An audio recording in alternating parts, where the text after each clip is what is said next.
3 1.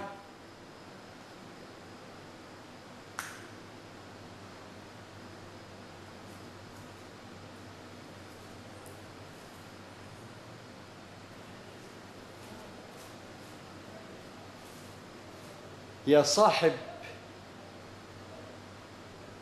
البلين 3 3 من رجال الأعمال وليس العميان،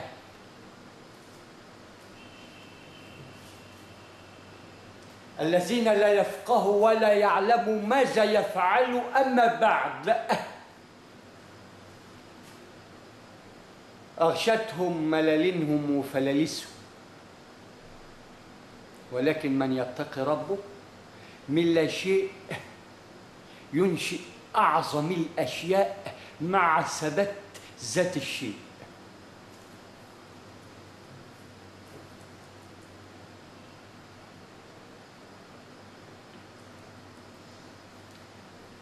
مثلث رجال أعمال 3 1 مثلث واحد سيحتكر مثلث ما لا عين رأت، عشان تداري وشك مظبوط وتديني قفاك، ولا أذن سمعت اللي تعي ماذا تسمع، منخل تاخد من هنا تنخل من هنا، ده انت هتضحك عليك الأمم. أيها الضال في المادة السوداء، يا رجل أعمال ملوث بالفكر البدائي اللي لا يجزي نفع، المسمى بالزمن الغابر الدائم من 1405 أعوام، دائب، وقد آن أن ينقطع هذا الدواب ويتحول إلى صلب أي صلب. مال صلب يحمل الحلال القائم على من كل زوجين 2، ف3 1 مثلث واحد يغني عن العالمين والعالمين بما نقول. ابدأ من معالم فخامة الفخام إلى أسفل السافلين الزبان التي لا يرى، لأن فخامات نست آيات أعظم الفخامات، خير من وجد لنا الفخامة القائمة على التواضع سمات الرقي. تقوى الله يا فخامة، يا فخامة علمية وفخامة دلوية وفخامة لا تعي ما معنى الفخامة، ولكنها فخامة اللا فخامة قائمة على اللا فخامة، في اللا فخامة شيء فخم.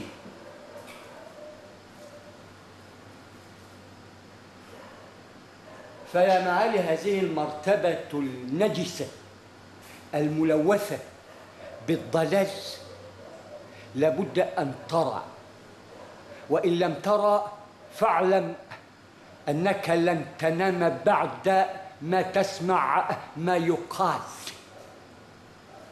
إلا في حالة ليس التودد بل الإذلال. لك أنت يا صاحب المال ويا صاحب العلم ويا صاحب الفخامة، لك يا هذا المثلث مثلث سيأتيك من حيث لا تدري ولا تحتسب، لأنه أمر الله. ولكننا من خلال هذا الأمر نكون لك من المغششين والمثبتين بأمر الله. يا ضال، يا مثلث ضال، لا يعي عن الفخامة شيئا.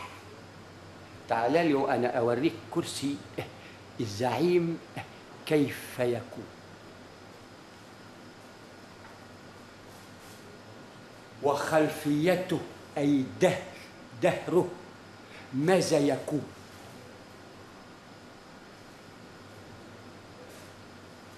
ويا صاحب المال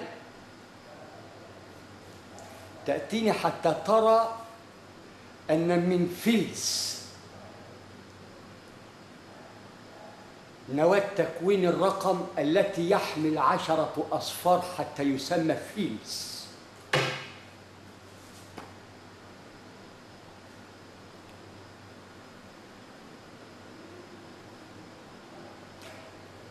نواة الدينار،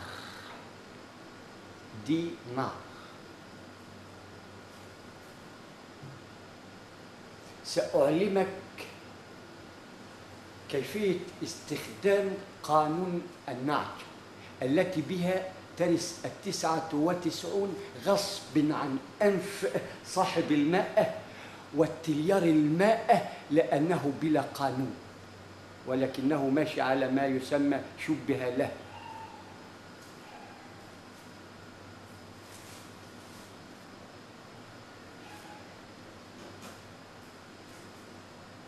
فيا صاحب المال الذي بالبنوك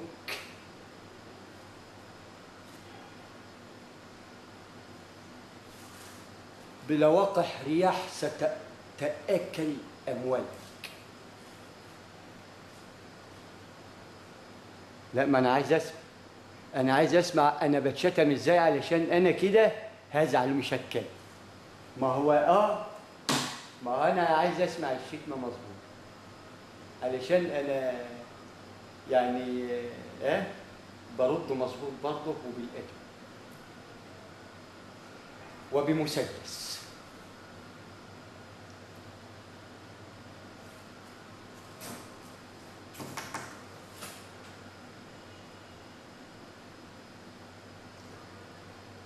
فعندما تكون لك الخلفية نواة العلم، حينئذ ستعي ما ترتقي من كرسي يسمى الفخامة، لأنها أعلى الدرجات، ويكمن في باطن هذه الدرجة التواضع التي يشكل لها سمات الرقي.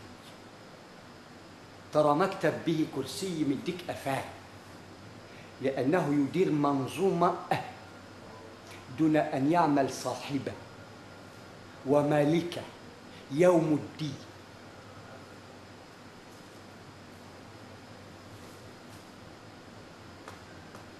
ما هو يوم الدين بقى وفي الزنبوخي والهنجيخي والميخي والفيخي والترابات تفتو والماسوني والبسيوني واضرب في 3.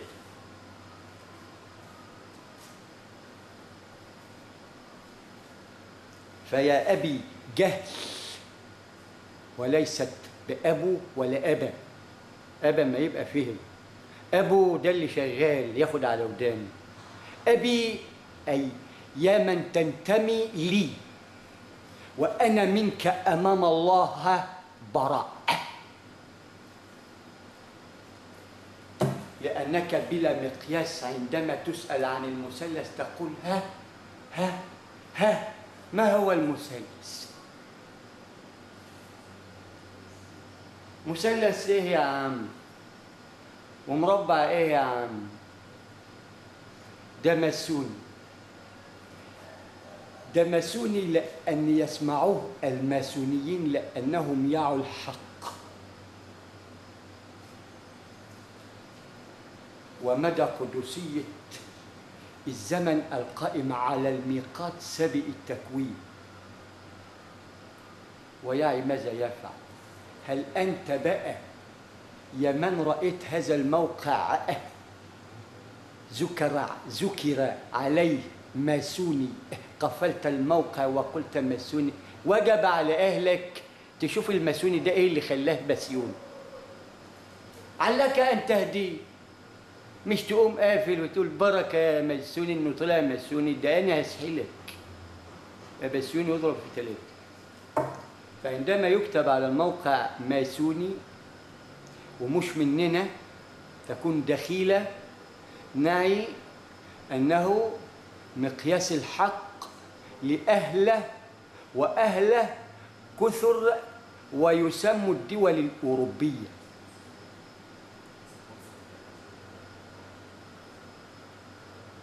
وانظر إلى التعدد السكاني يا فقير التعدد السكاني، وما انتش عارف تودي نفسك في، مش طايق نفسك تفكر في نفسك. سير العبط اللبط. فعندما ترى أنك في وادي الجبابرة لابد أن تعي ماذا تفعل بالحرف والرقم وإي.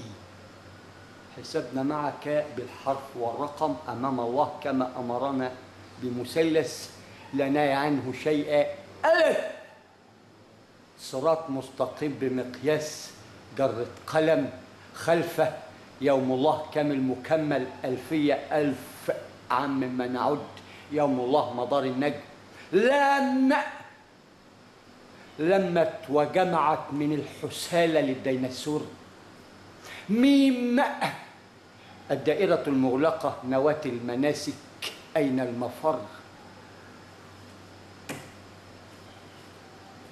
ولا وزر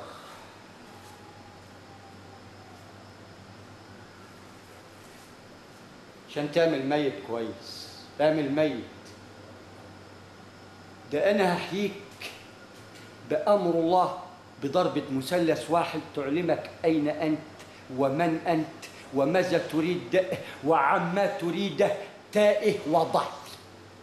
ونحن الذين من يعوا من أنت وماذا تريد والمفروض تفعل إيه، ولكنك أنت آخر من تعي هذا المقياس، بما أنك تترنح ومصاب بالغرور يا معالي الفخامة القائمة على الرخامة.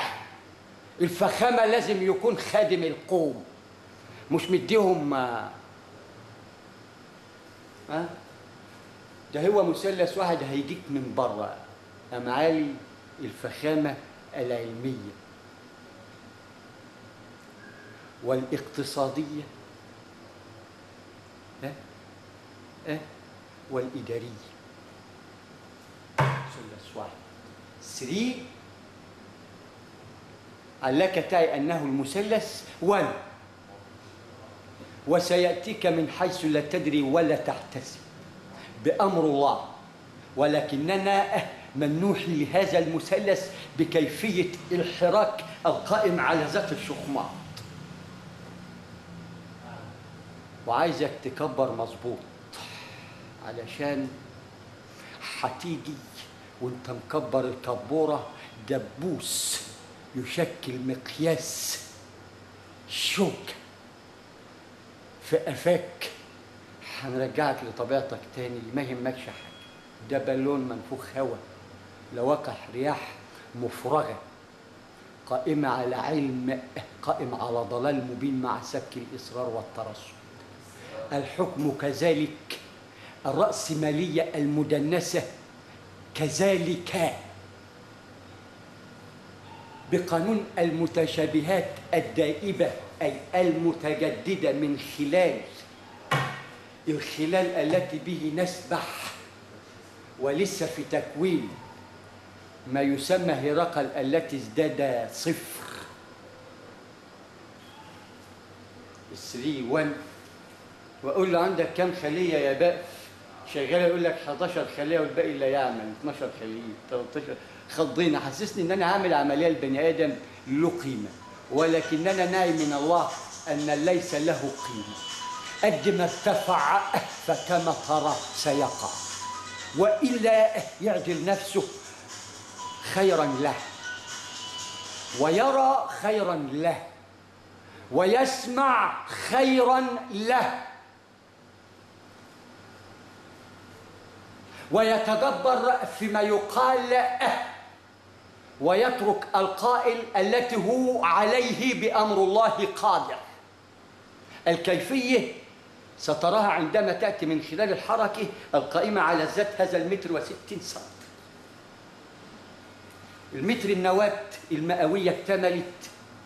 60 الستة تشكل أول الأزواج، وكنتم أزواجا ثلاثة التي أنجبتها الذرة المشكلة لهذا الصنف المتسبق 6 والواحد، حتى ينطق 160 سنتيمتر. عرض المنكبين ستراه حينئذ.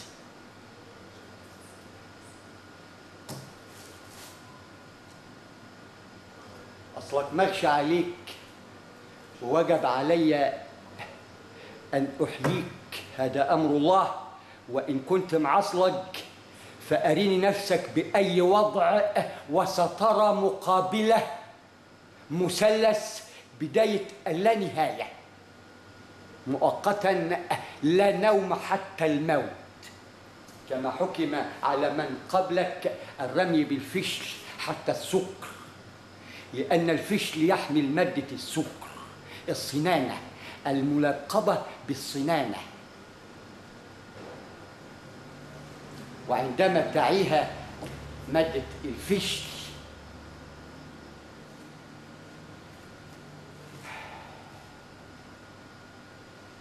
فلا رمي بالفشل بعد اليوم، بل سأريك كيف ينفذ العلم من علمك. يا هذا المثلث قائم على حكم وعلم ورأسمالية مدنسة، حكم فرعوني مع مراعاة الجلباب النتن التي له خوار، إلى أن أراه حينئذ بلا خوار، وحينئذ سيعي ماذا سيفعل به. قد ما ارتفع وهجص سواد جيس.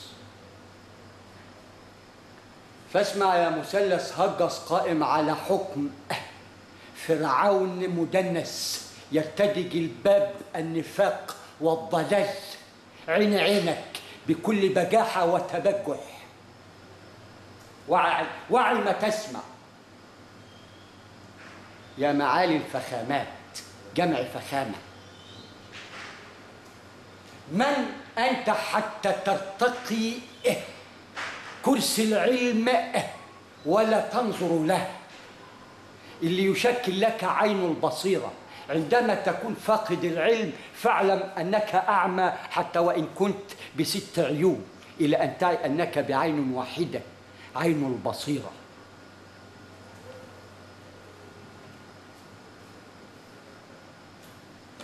هل أنت من الحاكمين بالزوجين الليل والنهار والقمر بحسبان 60 70 فوق ال70، وهتاخد على قفاك وتولي الدبر، ويجي جسد له خوار يرتقي هذا الخشب؟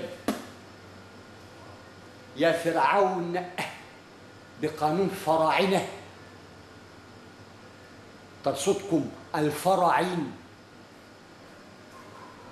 من خلال عكش كل شخص باسمه، ويدري على الأمة التي له أفاها متصدر لا تميز ما يقول من حق وما يقال من باطل.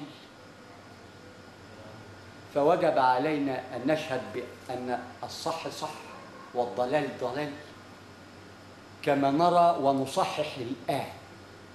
لا، إن بعد الآن لا تصحيح إلا بالقانون، وحينئذ سترى صاحب القانون يقول لك ما علم الكرسي الفلاني، وهذا الكرسي وجب عليه أن يكون صاحب علم كذا وكذا وكذا التي يتفاعل مع نشاط هذا الكرسي.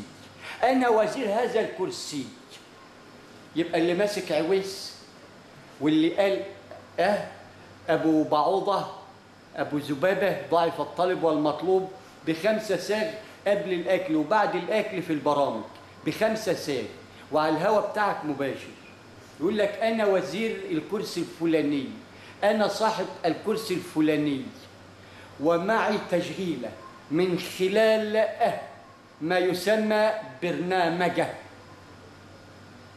الانتخابي. لدي ولدي ولدي ولدي. من هو الجالس مكان الآن في الحالة دي؟ بتلاتة ساغة قوم سحبه كده زي النكاشة. أصلك ما عرفتش إيه اللي بيتقال عليك وإيه اللي بيتقال لك. عندما تعي ما تسمع تعي أننا لسنا من أهل كرسي، ولكننا لهذا المثلث من الناصحين، وفرض عليه سماع الكلام لأن أعتى منه وأذكى منه وأفصح منه، وعى وتعلم وأتى وأخذ، وأنت المبلم. مديني قفاك ليه؟ مانيش شايف غير أهلة. اقتربت الساعة وانشق القمر، كله لف. فيه ايه؟ اللي مش هيشوف شغله جاي اللي هيشغله. ازاي؟ حينئذ وآنذاك أثناء ارتداء الجلباب بالجلابية واوعى يغرك ستان وكله تمام بتقوى الله. ولكن حرم علينا الدماء، وحلل لنا الكراسي الفرعونية المتفرعنة لمن يستحقها ويتقي ربه فيها.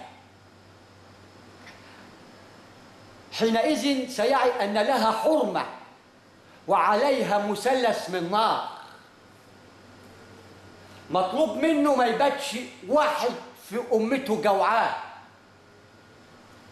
مساكين مقابر وقاطع الطرق ومتحرشي نساء. تقوى الله في الكرسي يدير ذاته بذاته بأمر الله من خلال الأسباب التي سيسببها خالق الأسباب، وأنت ترتقي وتدار لك منظومتك بلسانك سينطقك به الله سبحانه وتعالى آنذاك عندما تعي علم كرسيك. ونحن من هم لديهم العلم القائم على مثلث جمع كراسي فرعون وهمان القوة. انتوا أش يا معلم، أش فأش فأش غثاء سيل، ويكون لنا الوهن مقياس 60 70 فوق ال70 قصة يا معلم، وما عادش فيها حاجة، ولو جت من جذورها سيحييها في توه وتاريخ يا بتاع الفلابوك. فلدينا علم الكراسي، فوجب على أهل الكرسي التواضع للعلم اللي يشكل عيون الله في الأرض من خلال قانون إلى أن يرينا ذات العلي.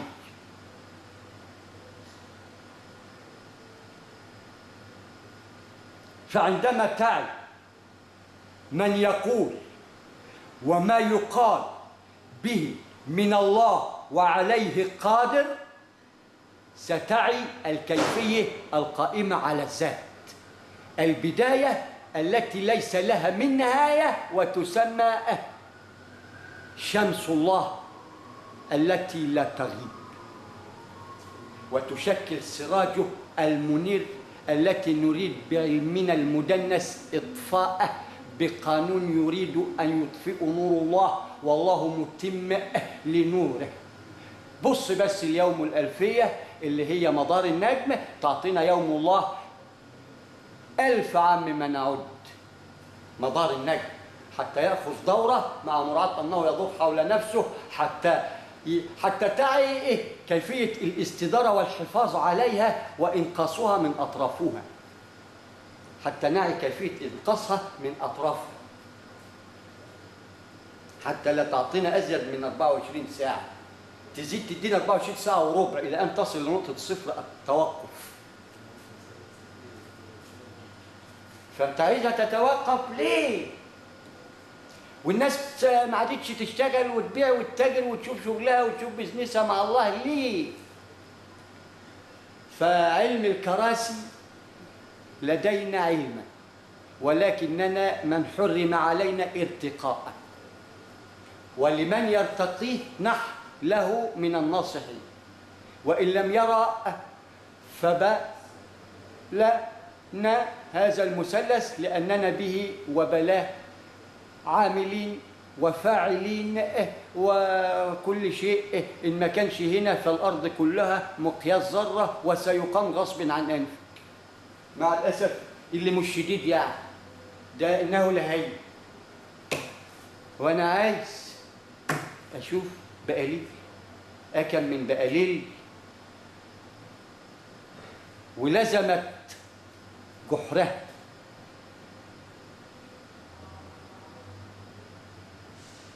فنريد من يعمل بتقوى الله، حينئذ سيكون التعامل له مقياس قائم على علمه التي أتى به، مش جاي بلا علم عايز يتقال له علم. 15 عام أبحاث أنجبت اختراعات كرست في العقل المصرصر والميت قانون حتى يحيا، بقانون يحيا ضربوه ببعضها مثلث علم تخلي الآلة تتحدث عن نفسها بما أنها آلة لا ترى نفسها.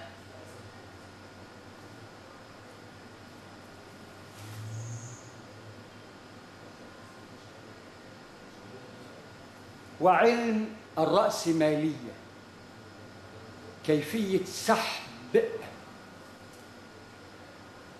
ما تراه لا شيء سيسحب بمقياس لا شيء، ونحن نعي الكيفية التي نريد أن نعلمكم إياها وفاقدين العلم والذاكرة والوعي واغشتوا ثيابكم استكبارا، إلى أن تعي أن كل واحد له أرض يقدر يعمل فيها اللي هو عايزه، وكل واحد له معاه فلوس يقدر يعمل اللي هو عايزه طالما ما تعداش قانون الله وحد الله وقوانين من وكلوا في الأرض، يعني ما يفعل فاعله. واللي هشوفه بتحرجم حول أي مشروع من شركة الدائرة الثلاثية للأبحاث العلمية والإعلام كما تحرجم الشرازمة، منهم صحف مدنسة وإعلام مدنس لا يعي ما يقول سوى التحرش والبومبة في الزنبة، ولا يريد قول أن يوجد هناك آلات تغزو الصحراء وتحقق حق آية سيدنا نوح عليه الصلاة والسلام عندما جسد مركبة في الصحراء صاروا يضحكون عليه، لأن مركبة هتمشي في الصحراء إزاي، بدل ما يساعدوه ويفكروا إزاي يفحتوا بيرين، بير ينضح وبير استبن أي شكورتا، وعندما يعطل هذا البير ويريد إصلاح وتنقية وتنظيف تستعمل البير الآخر، يقوم كده نطلع مية ونهر تجري في هذه السفينة. لا، قلنا الجدع العبيط ده عامل مركب في الصحراء ليه؟ ده مجنون. أيوه، وهتيجي فردة تشيلكوا كما ذكرت بقانون جينا ناخد أزواج ما لقناش إلا أوهن الأزواج. تخيلوا،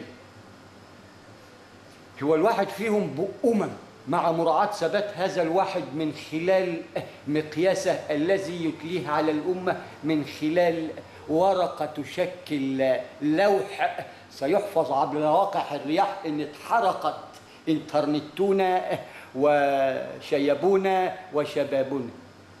فإن الله لهذه المقولة اللي تشكل للشخص بحث شاهد أمام الله أن هذا كتابة ولا يرميه خلف ظهره، لأن كتابة قرآن أي ديانته، وعندما لا يعي ما فيها ويقول لسه بدري يبقى رمى كتابه ورا ظهره. عندما يتذكر حينئذ أن يلقفه تكون أدركته البعيد المنية، ما يلاقيش كتاب يلقفه إلا خيبته التقيلة تشكل له أعظم مقياس قائم على الكتلة.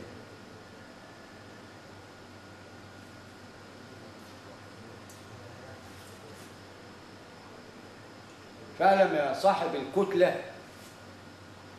اللي لها ثقل له أرقام، ثقل مرقمة كم و80 كيلو أجيب.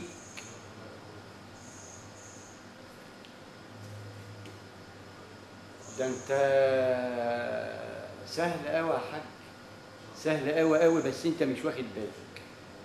انت مش واخد بالك بمن يخاطبك، انه قادر على مخاطبتك من الخارج ومن الداخل ومن بيتك ذاته، الى ان تعي انه بيتي كما هو بيتك، ووجب عليك أن تجد لي بيت مشابهه، وأضعف الإيمان لمني في الشارع، لمني من الشارع علشان العربية ما تخبطنيش ويبقى دم اهو. البغلة خبطتها عربية بدل ما اتعطرت، عادت العطرة دلوقتي خبطت عربية. العطرة كان فيها وقوم صبوة غلط، ويوم تبدل جلودكم بغير جلودكم، تلاقي 9 مليار في هرقل خلية دم حمراء و11,000 خلية دم بيضاء. ترى دكتور متجول داخل هيكلك يا شيخ، تقوى الله في هذا الدكتور. وإن مرضت فهو يشفين، وإن مرضت فهو يشفين.